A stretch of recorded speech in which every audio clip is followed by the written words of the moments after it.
This is the Mission Shape Podcast. These are the stories of ordinary people walking with God and forming new Christian communities that fit their place, their people, and their purpose.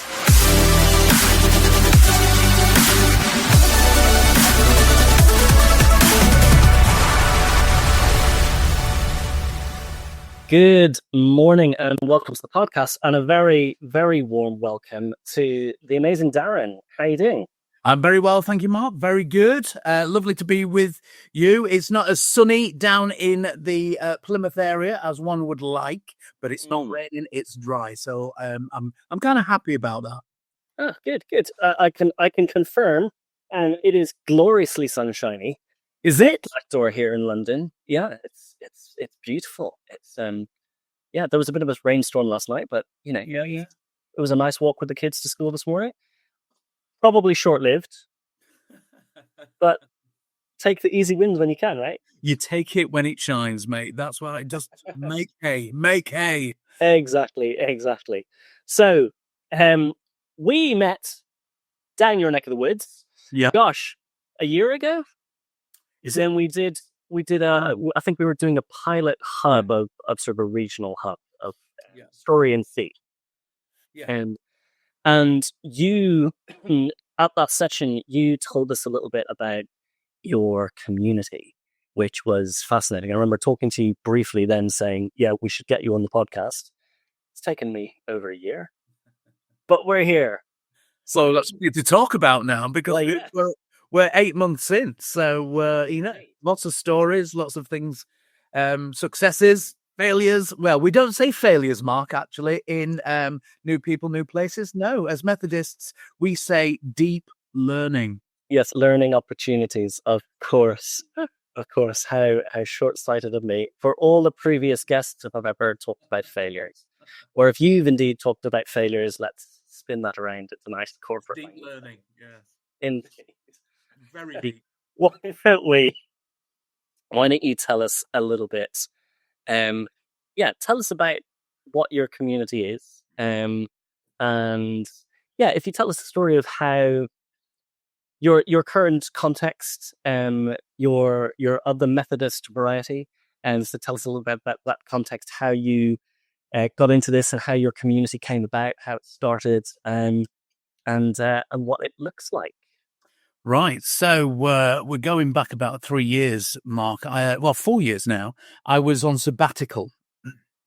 And it was coming out of lockdown. And lockdown for me was really interesting because I felt like my understanding of God during lockdown and some of my prayers and how I was approaching God and the ability to do some real learning and studying on concepts that I just didn't have time to do as a presbyter in the Methodist Church before. I suddenly had time to kind of give over to that kind of really focused reflection. And I really looked at Desert Mothers and Fathers. I looked at Thomas Merton, and my theology began to change. It began to move. I was quite conservative and evangelical in my thinking and approach to God. I'm not saying any of that has changed in terms of, my charisms and that, but my approach to God massively changed. And I was just churched out. I was just absolutely churched out.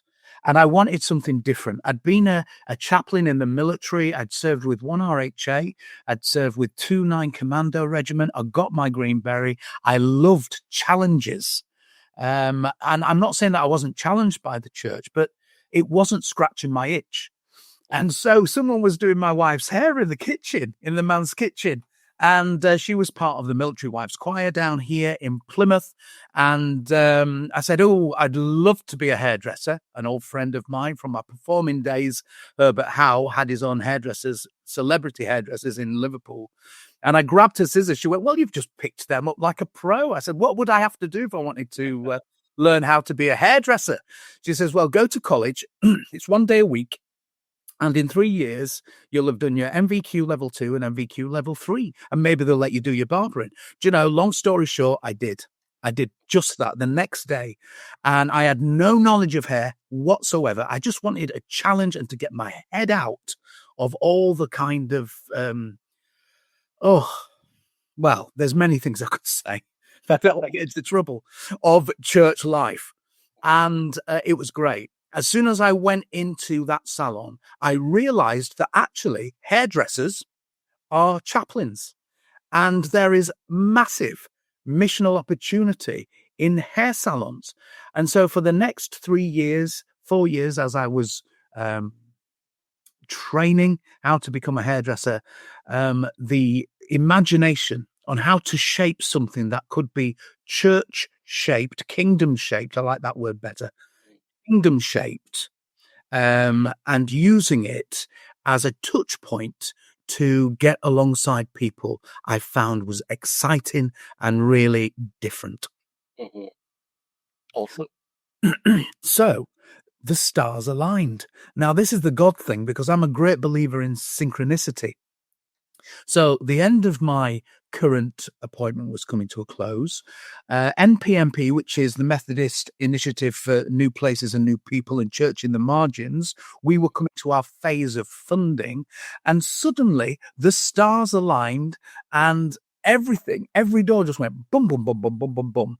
And I pitched a faith-based hair salon community that seeks to support and reach to the margins so that the people who couldn't access these services, whether, economic means or emotional means, or just don't have the capacity to go to a salon, would be able to access it, and that we could lavish the love of God on them.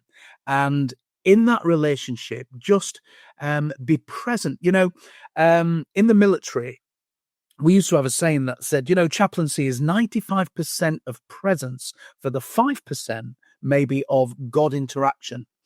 And I think that's true. But what we're finding with this is it's the presence is just about being real. I think that is a real learning point there. You've got to be real. And you've got to kind of reflect the gospel in a very incarnated way where people don't feel that they are somewhat detached from you, but actually it's very much alongside. So that witness, that presence, that givenness is absolutely key to what we do. So what do? We work 3 days a week in the salon. We've got it up and going. It's very high end. It's as camp as you like, which reflects something of my personality. It's very stylish, and people who come in there feel very safe. It's an incredibly safe space. And so our safeguarding policies are fluid, and they reflect something of the safe space that we try to create. And so people from all over agencies. So we work with the Salvation Army and hostel, another hostel in Plymouth in Devonport. We work with homeless charities, mental health charities. We work with rehabilitation charities for drug and alcohol misuse, and we work with women in refuge. Now, for a woman in refuge to come into the salon and for a man to do her hair, we've had texts from people who had a real problem with men because of the abuse that they have suffered, said, just to have Darren wash my hair has helped me make that first step on my recovery to having a positive attitude towards men. I mean, it's just the stories are far and wide, Mark, to be fair. But that's what we do. And then on Thursday and Friday, it's coming alongside with paying clients that help perpetuate the mission. So one of the things that we're thinking, is how does the church of the future look missionally? So Paul talks about tent making, but how does that look corporately? Corporate tent making, where church does business in order to perpetuate the mission that it wants and seeks to be involved in. Mm-hmm. Amazing. Well, it's a lot there, haven't I? Yeah, but there's so much in there. I think there's very much to 2 or 3 points where I sort of expand a bit on. Let's come back to the tent making in a minute, because I think that's a really important part that the whole church needs to be looking at for the future. And let's come back more specifically with the salon. It struck me, and again, I remember just when we chatted last year, and you were sort of just, you slightly brushed off it there. Well, you did brush off there. Sorry, no pun intended. About there's an intimacy, I guess, with hairdressing, where I think how you phrased this was last year was there's someone who's stuck in a chair with you for an hour or 2 or 3 hours, and it's not like I don't know, for me going to the barber, I go to this Turkish barber, and some of the guys are really chatty. It's really, really great, but it's never really anything real, and it's, you know, my hair takes like 15 minutes flat to do. But I know my wife and her relationship with her hairdresser, she's in there for 5 hours, and my wife is often going deep. I think she's constantly trying to be an evangelist to her own hairdresser with mixed results over the years. But yeah, sorry, I digress. Tell me a bit more about your take on these intimate relationships and this idea. Yeah, someone's in a chair for many hours with you, and what happens in that space? I think first of all, so if I talked you through the experience that we found, so looking at a Wednesday, our clients that come to us on a Wednesday who are beautiful, I've got to say, absolutely beautiful people, broken people, many, with really, my goodness, mind-blowing stories just about what they have managed to survive through. And you can see it on their faces when they come in. What they're expecting is rejection. You can see it. There is an anxiety. There is this fear when they walk through the door. And I think our aim is, as soon as they kind of draw breath through that door, we are trying to put them at absolute ease. So we serve the best hot chocolate with marshmallows and and I think it's about being larger in life. It's about being authentic. It's about being real. And within, no lie, within 2 minutes, their whole persona has changed. I remember someone coming in and she was so anxious and said, come on, sit down on the sofa. And I just, there was a lady, because we're totally safeguarded. There's a lady who was part of the salon, Amanda. I can say her name because she volunteers with us, and she was a support worker for women in refuge. And so she knows a lot of our clients. And so she sat with her, and I just kind of knelt by her and I said, you are safe. And that just transformed her. I said, now you are loved, and we are going to lavish the best hair products on you. And we just took her into a totally different space. She then went over to the chair, and our chair massages you and the whole shaboodle. It lays you flat. And, you know, it's one of these all singing and dancing chairs. And she slept for an hour. Wow. She needed it. Wow. Mm-hmm. You know, and other salons can't do that, but we can.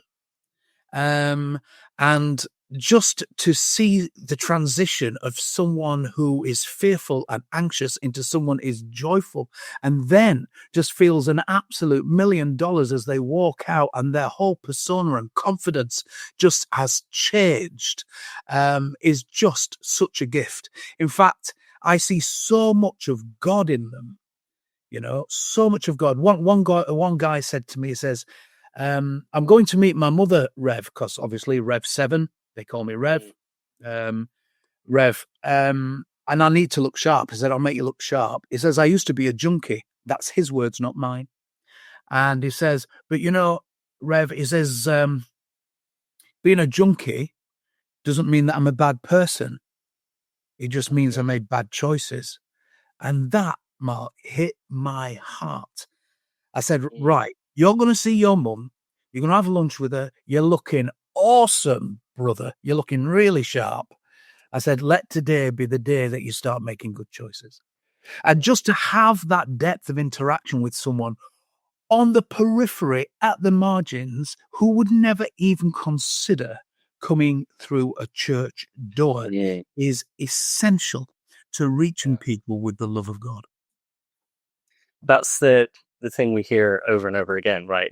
In fresh expressionist circles, it's the people on the margins, and again, it's not. I always feel I'm repeating myself with this. It's not to knock the traditional established church people, because there is space for the beauty and tradition of all of those. There's space for even the new styles of worship that are coming from evangelical circles or what have you. It's the beauty of the mixed ecology, right? That there is space for everything, and where God works is in every nook and cranny, and where Fresh Expressions works is in those margins where there are gaps. And so, yeah, it's really important to acknowledge and support, which is why we love these stories, is to hear about stories where people who wouldn't set foot in church, and even part of my own journey, that some people have heard this before, before returning to faith. I grew up in a sort of charismatic Christian upbringing, and walked away from my faith when I went to university. I just thought it was all a load of rubbish at that stage. And my journey back to faith was I would not have set foot in a regular church at all. The idea would have been very, I guess, triggering for me in all sorts of ways. And again, I don't want to over dramatize my story. It's not about me, because it wasn't. I didn't have a traumatic event or anything like that to do with my story. But it would have been, I would not have come back to faith had the church that I started attending been in a regular traditional church building, for instance. And so it's so important that we give space. Let me ask you about the niggling things. I think I'm trying to think what's just of interest to me versus what's really important. So I think what's important is what does someone's sort of I guess faith journey look like? Because I imagine you meet. You've already said you meet a wide array of people, both from sort of the those people who get treated by you for free, and then you're paying customers. How does that work? By in sharing Jesus with them, and what does that look like? And what does it look like to not only share Jesus, but take people on a journey through hearing about Jesus, maybe for the first time, in a way that's not combative, to maybe those people wanting to give their life to Christ? I think there's a lot of concepts in there. Goodness, that take about 3 hours to unpack, and the rest. I think first of all, it's our idea of discipleship. What does that look like? One of the remits that we had with New Places for New People was to reimagine discipleship. So what does that look like? Well, I think for me, it's about transformation into Christ-likeness. Let's use some very churchy language. That's what that looks like. So from a Merton perspective, that would be about ditching the ego and embracing the highest, truest self that I can possibly be in God, that can only ever be found in God. However, that's not something I have to sell or bring to anybody, because God is at work in everybody's life.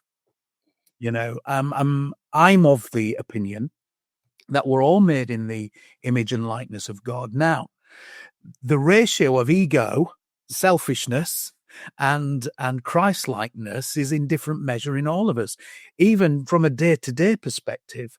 But I think if we can start to perpetually turn to the Christ within us, the God within us, the divine within us, then our choices, like the lad in the salon who said, now's the day to start better choices, become better. We become ripe, because moment by moment, we are perpetually turning to God and trusting God and coming into a relationship with God. So, of course, the reflection, the outworking, the ripples of all of that will be a better life lived, a higher standard, although wrong words, please don't judge me for using those words, but probably the moral standing of one's life will raise.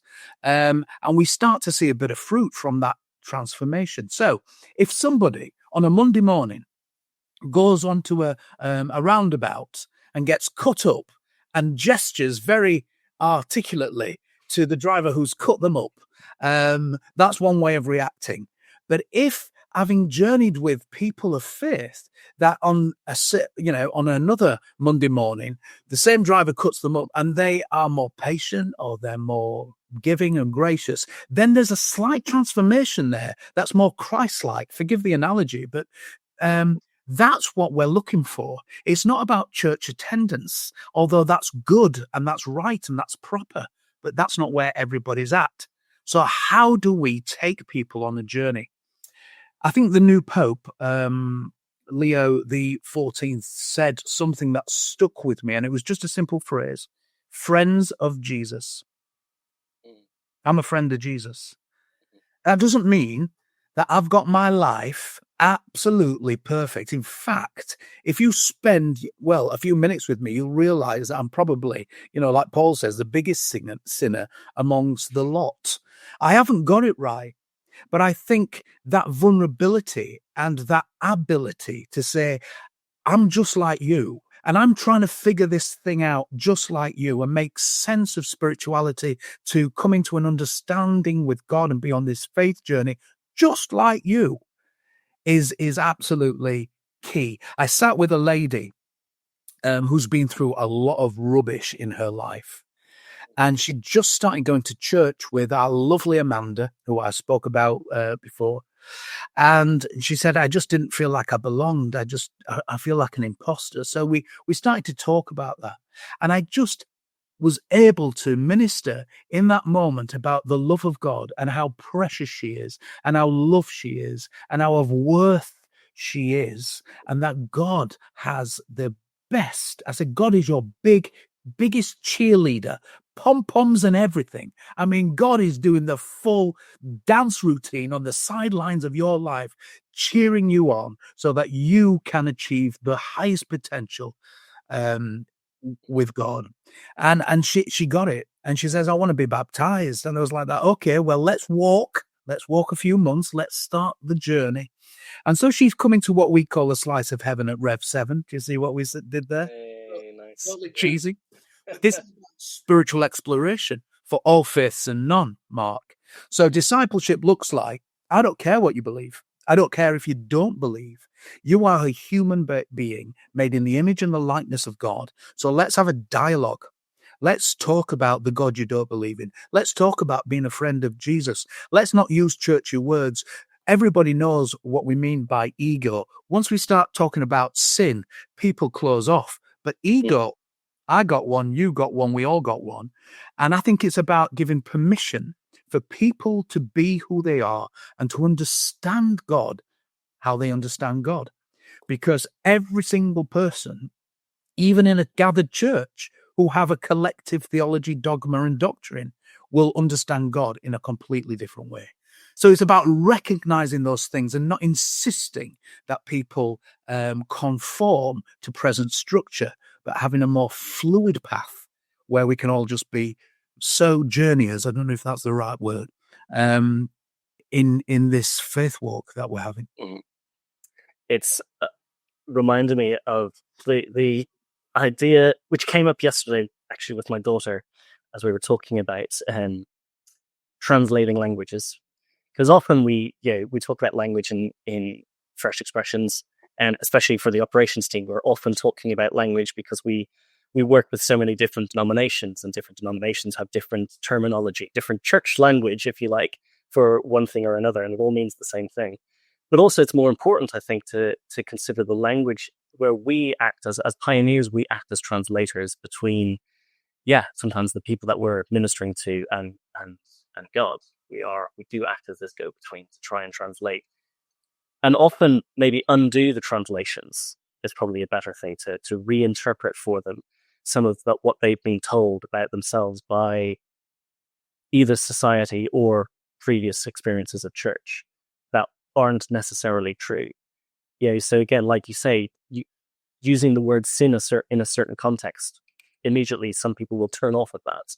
Whereas talking about ego is really good. And what I was saying with my daughter was how I studied Spanish at GCSE level, and she was asking me to translate the word okay into Spanish and how you translate it into Spanish. And I was having to explain that the word okay in Spanish doesn't work in the same way. You don't use it in the same context And I think sometimes we forget that in our sort of discipleship journeys with people, is actually we really have to understand the context that person is in. And that's what we strive for, right? In Fresh Expressions context, is to be able to understand the context of the people that we're talking to already, because again, they're inviting us into their life, into their experience, into their contexts, which is a real privilege, and we have to be gentle with that. But as you said, you have good safeguarding things in process, but also you're adamant about creating a safe space where people can truly be themselves, which is essential, you know. Tell me a little bit about the challenges, I guess. What have been the biggest challenges for you in sort of running Rev 7, and what are the big hurdles? I think the biggest hurdle is church structure, if I may say so. I think trying to fit the ocean in a thimble is nigh on impossible. And yet we try to do that. I think we just need to grab hold of the thimble and throw it in the ocean, and then it'll be full. You know what I mean? With the ocean. Simplistic analogy, I know, but like trying to squash new ways of working into present structures is very difficult. And we are constantly buffeting against the sides of our present Methodist structures, if I'm honest. And it's not always helpful. But, you know, yes, I mourn constantly about it, Mark, constantly about that. But it's the structures that we have, and we have to find a way of getting creative with those structures. And those structures shouldn't prohibit the mission. They should facilitate it. And I think I am a bit of a thorn in the flesh. I'm a Yorkshireman. I speak my mind. And I probably say a lot of things that angels fear to say. But I try and do it. I'm not your diplomat. If you're looking for a diplomat, it's not me. But what I do have is passion and drive and fire to see people transformed by the love of God. And I think that is what drives me forward, jumping over the hurdles of church structure. So I would say it's going to be a constant navigation that I do in order to make Rev 7 seem like it's gliding. So it's a bit like the swan swimming, where it looks like it's gliding, but its feet are going like billy-o underneath the water. So that has been one cause of deep learning. And also in some of the minds of the powers that be and the legal structures that we have, this immovability, that we've always done it this way. And that is a very well churched, rehearsed saying, we've always done it this way. But unfortunately, that mindset still exists. And so we have to have a change of mindset that doesn't say, and I think that's based in fear, that you are done. Your way of doing church is done. It's dead. Well, that might be the case to people like me. But we need both. As you say, it's this ecology of dependency. We are as much dependent on the traditional existing forms of mission and church, and we should be the prophets that speak into those traditional expressions of church. If we look at the role of the prophet, they're always on the outside. They're always outside the city, gobbing off, as we say in Yorkshire, to the people inside, telling them what God, doing amazing, dramatic actions of prophetic gorgeousness. I don't think that's in the Bible or said quite that way, but they are, and they're often dramatic. I mean, you look at Elijah in the desert. There's only me left. Do you know what I mean? Well, actually, let's have an absolute, reality check here. There's, certainly thousands that haven't bowed the knee. So we are dramatic people. And I think personality has got a lot to do with that. And God uses the personality. In church, I've been told that I perform. When I take a service, I perform. I don't. But if I didn't perform because I'm an old performer, then I wouldn't be authentically me. And I think we have to get over ourselves, and we have to get over the staunch religiosity that we've made faith and relationship with God. We've got to take it out of the stained glass and make it real again for people who are desperate to engage it. You know, what we hear a lot in Rev 7 is, I am spiritual, but I'm not religious. What on earth are they saying? And I think the church has a responsibility to take that and reflect on that, and then try and create a way in which we can talk through that back at them and say, well, actually, when you consider God as love, then we're not a million miles away from each other, are we? Indeed. Yeah, it's again, yeah, it's.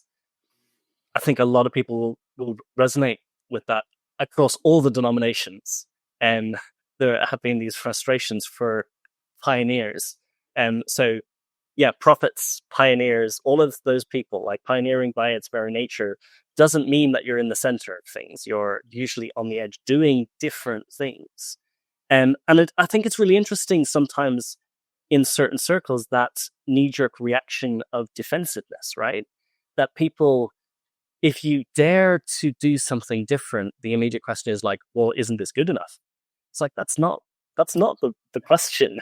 It's like, yes, that's perfectly fine for that context. It doesn't work for this context. And again, I think we've said it enough in different episodes and talked about it in different things, that there are contexts where things don't work, and there are contexts where people will try stuff and it will work partially, but then if you try and replicate it, it doesn't work. People fall over. There's sometimes this constant chasing for revival, which I don't think most people think of revival in healthy ways, because I think they're chasing an event and trying to replicate an event rather than actually what is revival. And there's all the talk currently about this quiet revival in the UK at the moment, which is really interesting because it's not off the backs of people doing big initiatives. It's these young people searching for God off their own backs. It's not, and it's all sorts of churches and all sorts of environments that are seeing young people seeking out answers to their spirituality. And I think as well, to respond to that, the comments you said as well about people saying, because I've heard this so many times, and I probably used to say this when I wasn't a person of faith, that I was, spiritual but not religious. And I think in some ways that's a sign that's, to go back and on what we said at the beginning, is I think it is a sign of the church's failings. And we need to do more as a church to turn those failings into learnings. And that's really, really vital. And it doesn't, no one progresses if you look at failing and just think of it as like, oh, someone's telling me I've failed. If you look at it and say, well, what can we learn? Then we can move on. So that defensiveness that people feel, I think, needs to just be transformed into this, yes, but what can we learn? And it doesn't mean that in your context over here that you are failing. It means that people are seeing opportunities. And if you want to come along the ride, that's great. But if you don't feel you want to be part of the ride, that's okay too. There's room for all of it. What there's not room for is shooting people down or sniping people for these creative ideas that might not work or might be harebrained, or might be interesting, might not be theologically fully aligned with one person or another. It's about following the Spirit and seeing where God is moving, right? It is. And I think, I love saying I'm not religious when I've got a dog collar on, because people kind of look very strange at you. But I mean that in a real sense. And then we have a conversation about what we think religion is. I think what people are kicking against when they say religion is about organized institutional expressions of faith. I think that's what they're kicking against. But the more organic, like, say, for instance, when I was a military padre, a soldier. We were out on exercise. We were looking over this beautiful vista, in the outdoors in Salisbury Plain, and he went, "I'm not a religious man. I don't go to church." He says, "This is my church." And we were just stood there looking over. I said, "I like your church," because it's about connection. Religion should be the vehicle in which we get in that takes us into a relationship with God. But so often it becomes a self-licking lollipop that has forgotten what it was there to do in the first place. And I also think, and I'm going to get a bit controversial, if I may, Mark, that God has a lot of people who the church do not have. And the church has a lot of people who God does not have. Now, what I mean by that is given over, because there is no worse ego than one that's dressed up in religious clothes. And I think we as human beings, regardless of faith, denomination, or whatever, is our greatest war is ourselves. Muslims would say the greater jihad is the one that's fought within. And I think that's absolutely true. The biggest battle that we will ever fight is the one with ourselves. In fact, the wrestle of Jacob by the Jabbok River, I often say, yes, it's said that he wrestled with God, and that might be absolutely the case.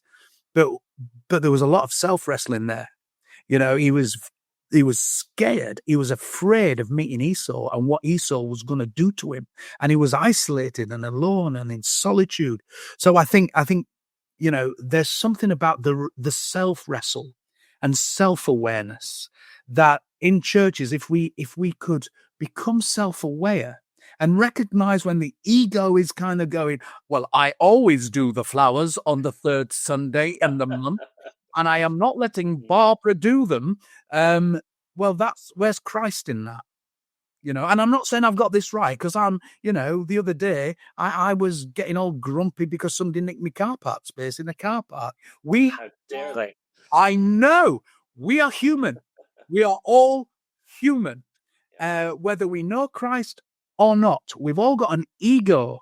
And I think that if we all put ourselves just in that same place and recognize that we can be gentle and gracious with one another and actually take on that mind of Christ and that beautiful, let's take on that mind of Christ, be like Christ as much as we can, knowing that the Holy Spirit's there to produce that within us and fight the ego within, then I think we'd get a lot further, regardless of who we are. I can't think of anyone that would disagree with that at all. I can imagine people maybe saying yes, but, and I mean, I think people are entitled to do that. But I would strongly urge people, when you have that yes, but, to say, what are the motivations behind the but? Because there's legitimacy, of course, to doing that.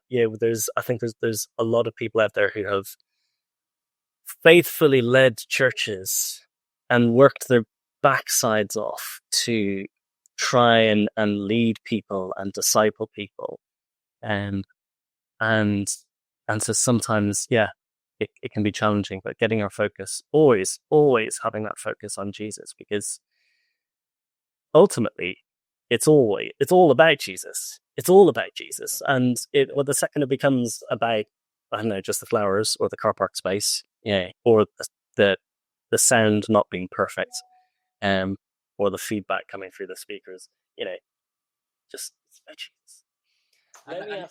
We make it about us as well, don't we? I mean, my wife bought me a book one Christmas a few years ago saying it's not all about me. And she was absolutely right. I'm trying to figure out how you received that, but thank you. I was like, well, obviously it is. It's just that not everybody understands that yet. And that's maybe my mission. But, I jest a lot about that. But, humility is not about thinking less of yourself. It's just about thinking of yourself less and others more. And I think, again, we have to get that into balance, because some of the most gregarious people I know are the most humble. But our definitions of humility, I love that saying that says, I'm very humble and I'm so proud of that.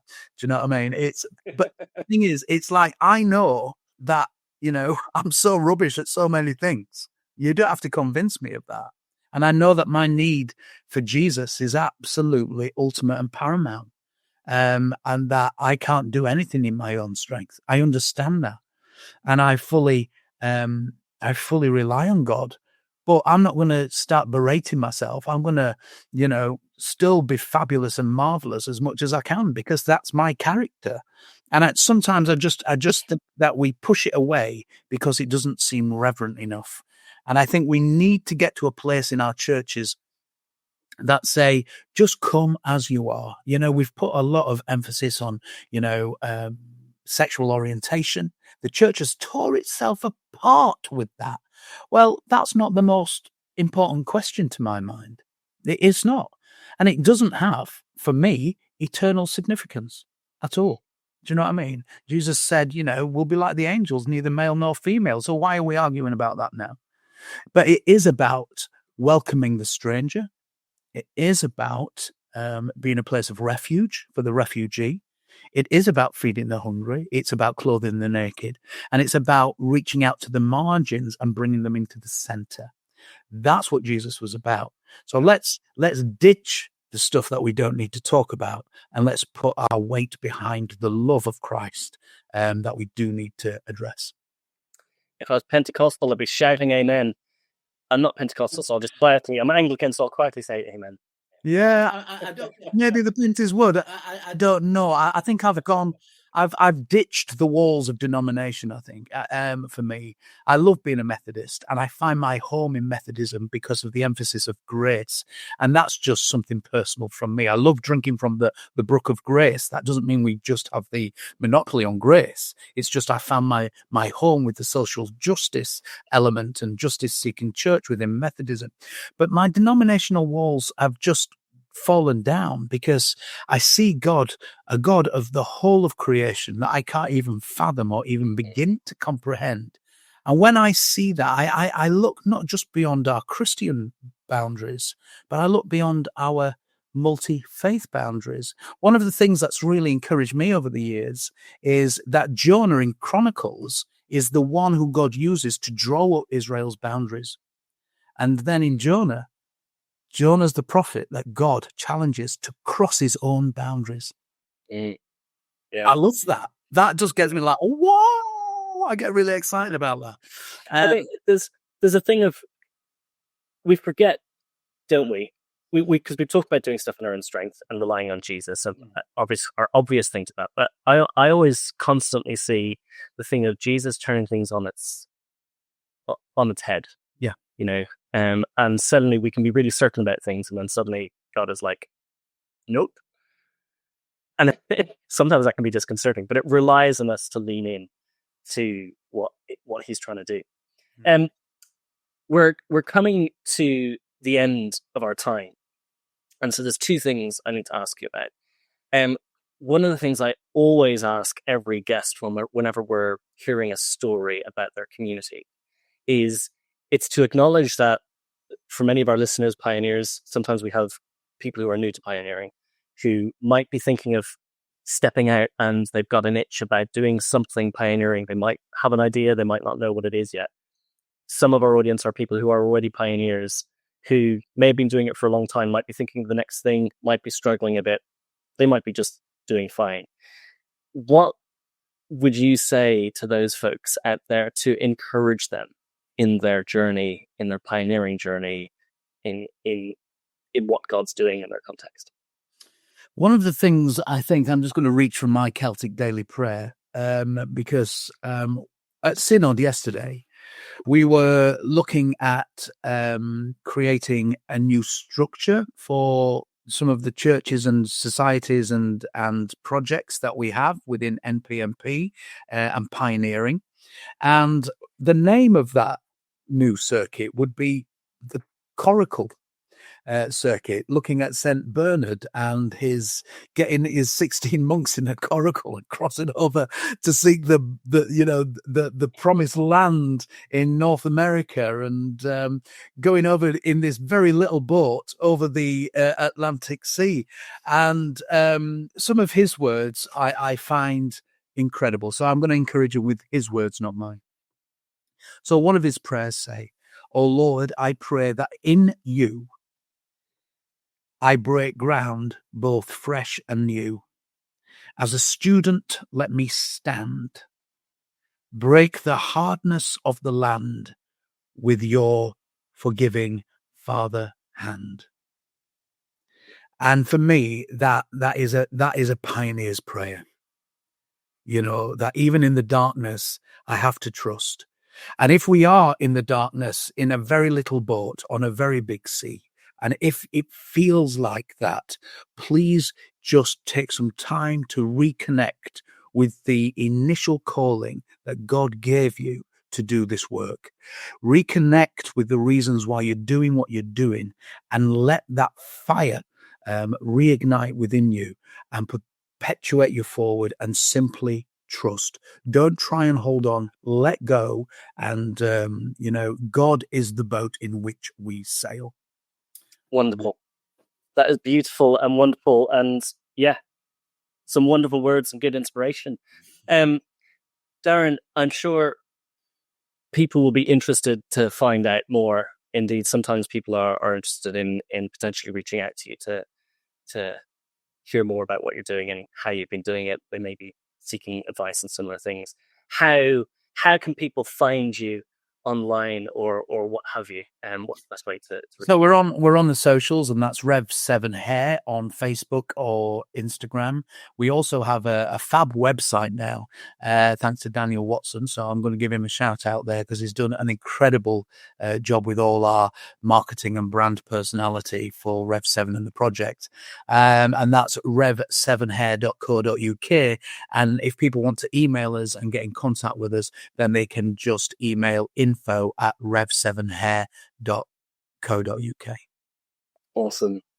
Darren, thank you so much for chatting to me today. It's been, inspirational. I remember last year, as I said, when we were chatting, it was really fascinating hearing about this as this micro community as it's developing, and now to hear it's going well and all that. So I always say we will offer prayers for you as the ops team. We'll hold you in prayer.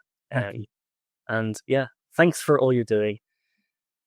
Thanks for being with us. No, it's my absolute pleasure, Mark. It's really, I love just, having these conversations about Jesus and spirituality, and just reflecting on what God is doing, because God is doing some incredible work out there.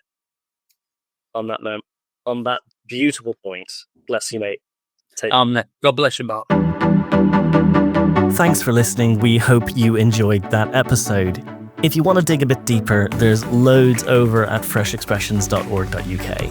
Things like Godsend, our toolkit for starting new Christian communities, plus loads of other resources, worship ideas, and real-life stories. You'll also find info about the gatherings we run throughout the year, books and resources in our shop, coaching and training for pioneers, and for the leaders across denominations, dioceses, and networks. You can sign up to our newsletter, follow us on our socials, or find out how to support and partner with us. It's all there on the website. Go take a look, freshexpressions.org.uk.